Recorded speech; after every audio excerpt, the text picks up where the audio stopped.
I was recently diagnosed as being on the autistic spectrum, which explains why I have had such a difficult time with social interactions, relationships. Also, there has at times been this way of seeing the world which I was told to ignore. Over the years, this has caused so much confusion, but listening to talks about non-duality seems to bring some real relief.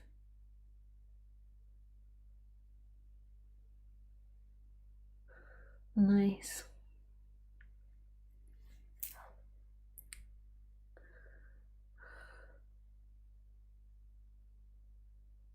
All suffering comes from the identification with the person, not the diagnosis of being autistic. You can be autistic and totally free. I understand that it's a relief to have the diagnosis because you're obviously not functioning in the same way, and people have expectations and beliefs that you should be. Hi Lisa, I still can't remember how could an unlimited being, source, limit himself and forget what he is and trap himself in a dream of suffering and seeking. I still can't understand, not memory. Remember.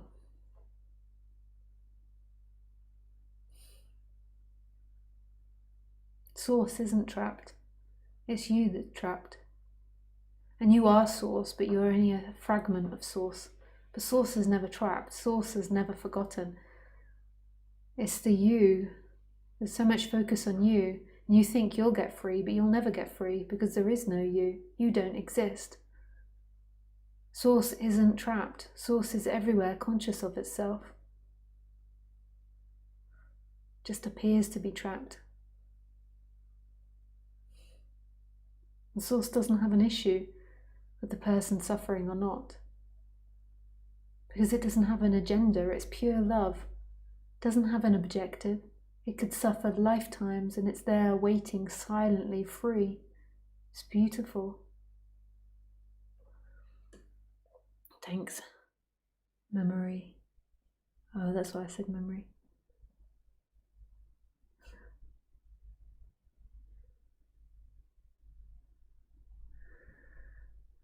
Hi, Hannah. Hi, Lisa. Why do some people attract needy people, Lisa? Does that mean I am in a needy energy? Oh, there could be many reasons. Many reasons. Could be that you don't have good boundaries.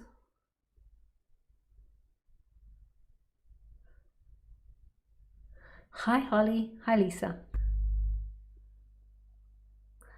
Can you say something about difference between jealousy and envy? I have had very painful issues with jealousy in the past. It mixes with a feeling of worthlessness.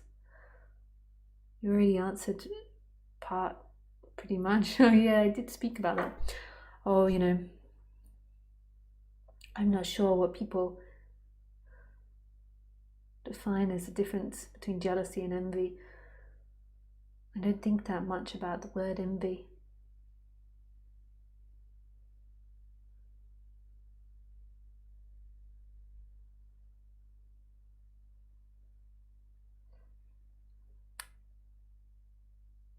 Envy. I'm not sure. I mean, I would have to reflect on that. Lisa, Martin Luther King was saying the love is not for the weak, but for the strong. Could you please tell us what you feel about that statement? I don't know what Martin Luther King meant by that. I don't know that much about Martin Luther King. I've watched some films on him which I'm sure are very inaccurate and just concentrating on the drama and the emotion.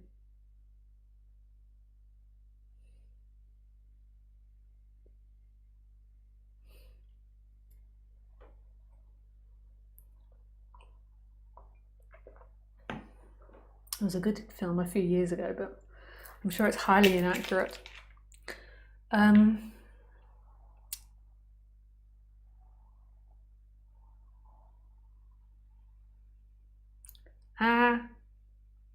saw a dream. Is that Martin Luther King? Okay, sorry, the question. Saying love is not for the weaks, but for the strong. But there is something in that I like, because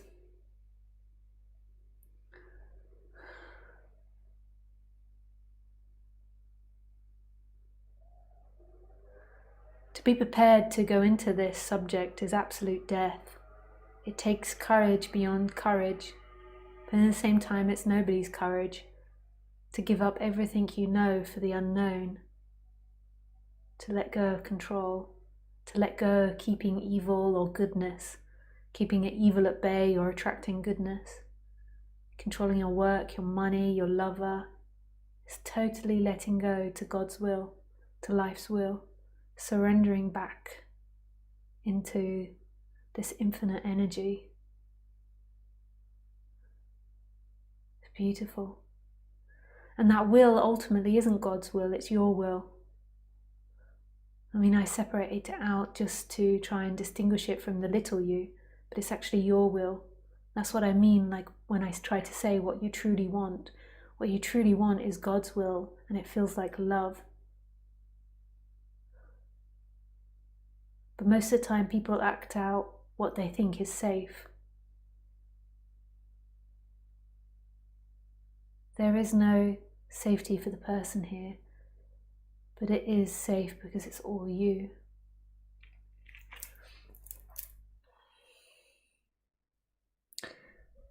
Hi Lisa, I have an interesting question. How to be powerful?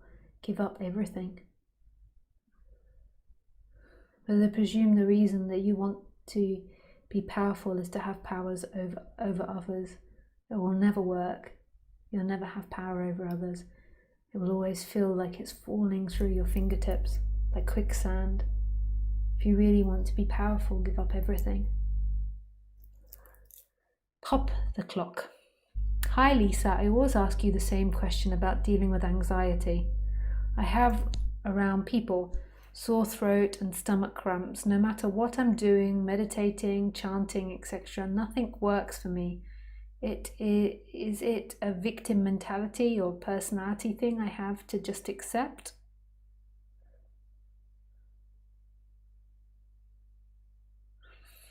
Pop the clock.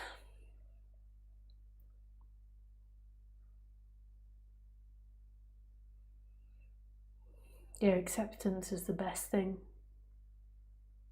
that you can do on the human level, to accept it totally.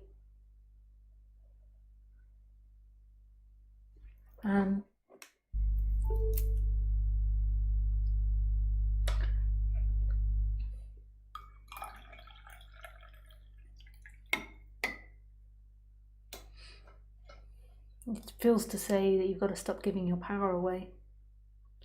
Pop the clock. You've got to stop popping off your power.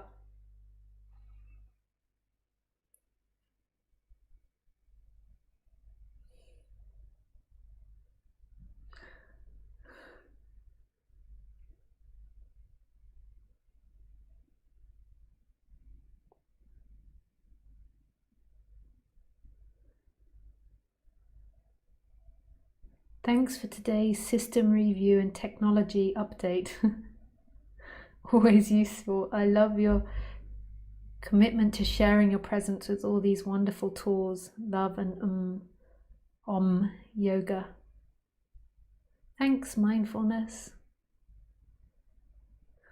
I see now that I'm not an enlightened person, and what I really want is to be happy and to be loved.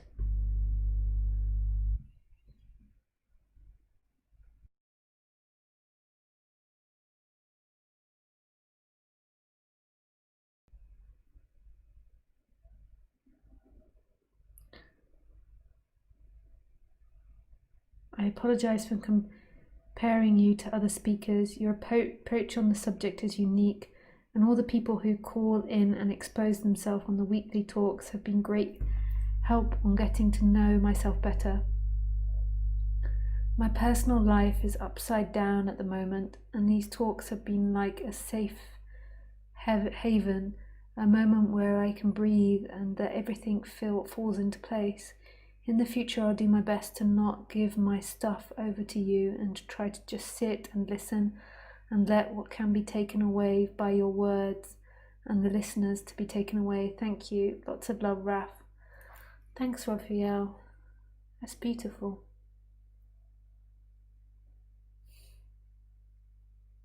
This is, I am, is everything.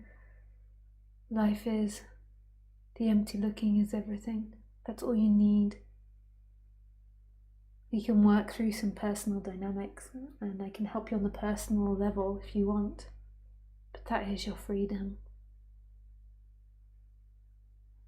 And I don't mind if you compare me to other teachers and think they're better and then I'm better and then he's better and she's bad and he's enlightened and she's not. You can think what you like, but it will come and go. It doesn't really matter.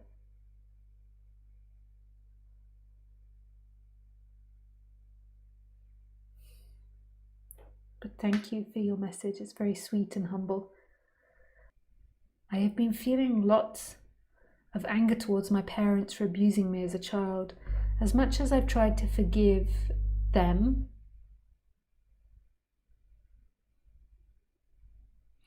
there is the underlying anger and rage that comes up, especially when I'm in their presence. I think that the primary source of my feelings is because I want my full freedom and do not want to give away my God-given power. Can you shed some clarity on this subject?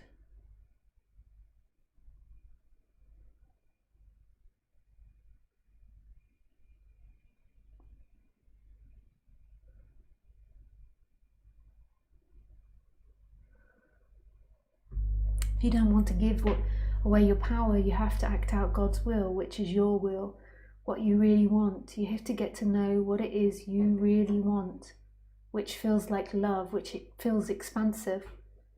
The little you feels tight and narrow.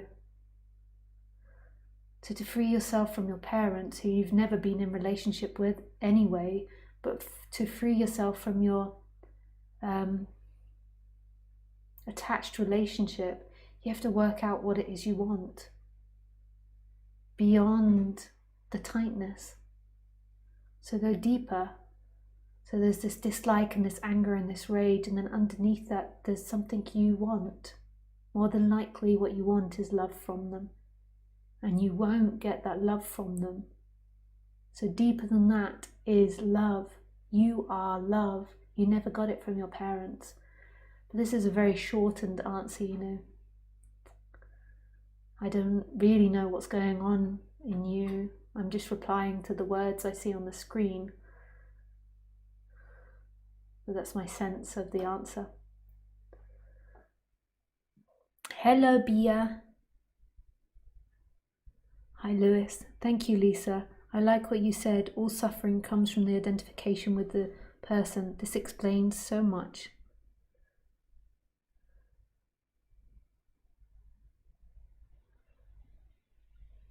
Okay, what do you mean is that the strength doesn't come from the person but from the present? So the love is for the strength of presence? Oh, I don't know. Forget about it, Matisse. It doesn't matter. You're never going to work it out.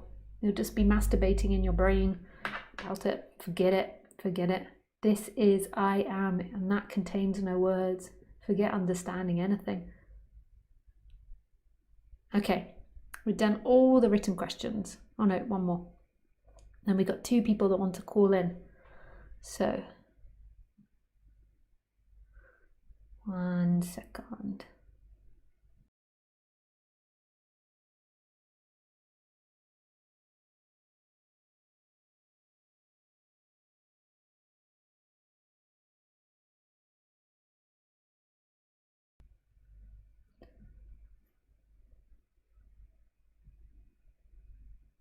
Hi Lisa, feeling terribly lonely, almost like I have been abandoned. Where does this come from? Well, Mr. River, it comes from life. And in that life, there is a misthought appearing that you believe you are someone that's in relationship with life, and that makes you feel lonely. Belief beneath the loneliness, or right in the center of that loneliness, is this I am and this empty looking, and it's free in all things. And in that you can see that no one can ever be lonely, because there's never been someone alone, that all of this is you. So the sound of my voice, the trees, the light, the blue sky, the cliffs, the smell of Khaleesi farting, wherever she is, all of it is yourself, and is touching you even more intimately than the idea of touch. It is you. You're in the knowing of it.